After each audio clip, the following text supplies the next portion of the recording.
मैं इस बजट को अमीरों के लिए पेश किया गया बजट कहूंगा। इसमें गरीबों के लिए कुछ है ही नहीं। नौकरी मांगने वाले नौजवानों पर लाठियां बरसाने वालों, आपने इस बजट में युवाओं को क्या दिया? हर साल 2 करोड़ नौकरियां देने का दावा करने वाली ये सरकार 10 साल में युवाओं को नौकरियां नहीं दे पा रही है। 20 करोड़ नौकरियों का बोझ है इस सरकार के कंधे पर, और 2024 में देश देखेगा कि उन्हीं 20 करोड़ नौकरियों के बोझ तले दबकर बैठ जाएगी यह सरकार, क्योंकि जिस ओर जवानी चलती है उस ओर जमाना चलता है। देश का युवा नाराज है, उसकी पीड़ा को इस बजट में कहीं भी आवाज देने की कोशिश नहीं की गई।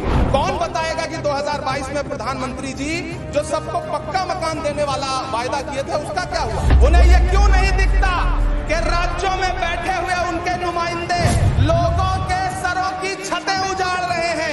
उत्तर प्रदेश हो, असम हो, जम्मू कश्मीर हो, मध्य प्रदेश हो, भाजपा शासित राज्यों के बुलडोजर न सिर्फ लोगों के घरों को उजाड़ रहे हैं बल्कि कुचल रहे हैं लोकतंत्र को, संविधान को, अदालतों के मेयार को। रोजगार, महंगाई, किसान, मनरेगा, पेट्रोल डीजल के दाम, गैस सिलेंडर के दाम, फसलों की एमएसपी की गारंटी, इन सब जन सरोकार की बातों से इस बजट का कोई लेना देना नहीं। वो एक बार इनके एक नेता एक गांव में गए और उन्होंने गांव में कहा कि गांव वालों आओ, मैं तुम्हारी समस्याएं समाप्त करना चाहता हूं। गांव वाले इकट्ठा हो गए। नेताजी ने गांव वालों से कहा बताओ तुम्हारी 2 समस्याएं बताओ, मैं दोनों समस्याओं का यहीं पे समाधान करूंगा। तो गांव वालों ने कहा साहब हमारी पहली समस्या है कि हमारे यहाँ कोई हॉस्पिटल नहीं है। तो नेताजी ने मोबाइल निकाला, कहीं फोन मिलाया और मिला के फोन पे पता नहीं क्या कुछ कहा कि यहाँ गांव में हॉस्पिटल नहीं है, हॉस्पिटल तुरंत यहाँ हॉस्पिटल चाहिए। गांव वाले खुश हो गए कि 1 मिनट में यहाँ हॉस्पिटल आ रहा है। अगली समस्या के बारे में उन्होंने नेताजी ने गांव वालों से कहा कि मैंने आपकी पहली समस्या समाप्त कर दी, दूसरी समस्या बताओ।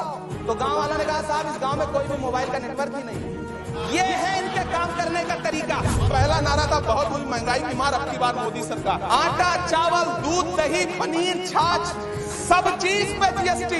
अरे ये फिल्में टैक्स फ्री करने वाले लोग कफन तक पर जीएसटी लगा रहे हैं और ये गरीबों की बात करते हैं। ये सरकार झूठ की सरकार है। ये कैसा सबका साथ सबका विकास है कि मौलाना आजाद नेशनल फेलोशिप आपने बंद कर दी, आपने माइनॉरिटी डिपार्टमेंट का बजट हटा दिया। बेटी बचाओ बेटी पढ़ाओ, हमारी आंखें हाथरस से लेकर कठुआ से लेकर के देश की जंतर मंतर की सड़क को देख रहे हैं। जो हमारी ओलंपिक पदक लाने वाली बेटियों को प्रधानमंत्री की चौखट पे अपना मेडल रख देना पड़ रहा है। इससे शर्मनाक क्या हो सकता है?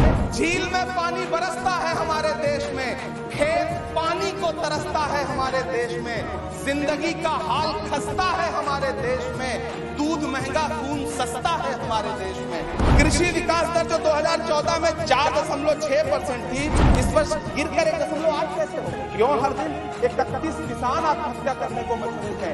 ये सरकार उन पर क्यों बात नहीं करती? कीमत तो बहुत बढ़ गई शहरों में धान की, लेकिन विदा न हो सकी बेटी किसान की। मौका मिला तो लोगों ने कुर्सी के वास्ते तस्वीर ही बिगाड़ दी हिंदुस्तान की। आज प्रधानमंत्री जी ने अपने भाषण में यहाँ खड़े होकर कई बार न्यू मिडिल क्लास की बड़ी चर्चा की। न्यू मिडिल क्लास जनरेट करेंगे। न्यू मिडिल क्लास का जुमला अपने पास रखिए। ये बताइए कि जो पुराना मिडिल क्लास है उसके साथ आप कैसा व्यवहार कर रहे हैं? आज उसकी स्थिति क्या है?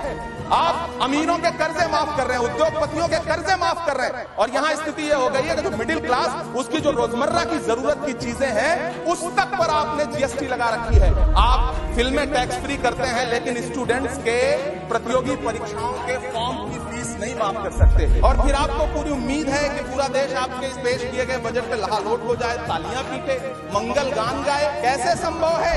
ये कौन सा बजट है ये बाद में तय होगा, लेकिन मैं इतना जानता हूं कि ये इस सरकार का आखिरी बजट है। इसके बाद न्याय का बजट पेश होगा जिसकी चर्चा राहुल गांधी जी पूरे देश में कर रहे हैं।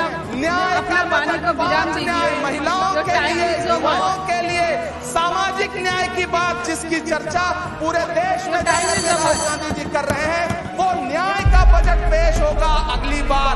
ये इस सरकार का अंतिम बजट है, अंतिम बजट है, अंतिम बजट है।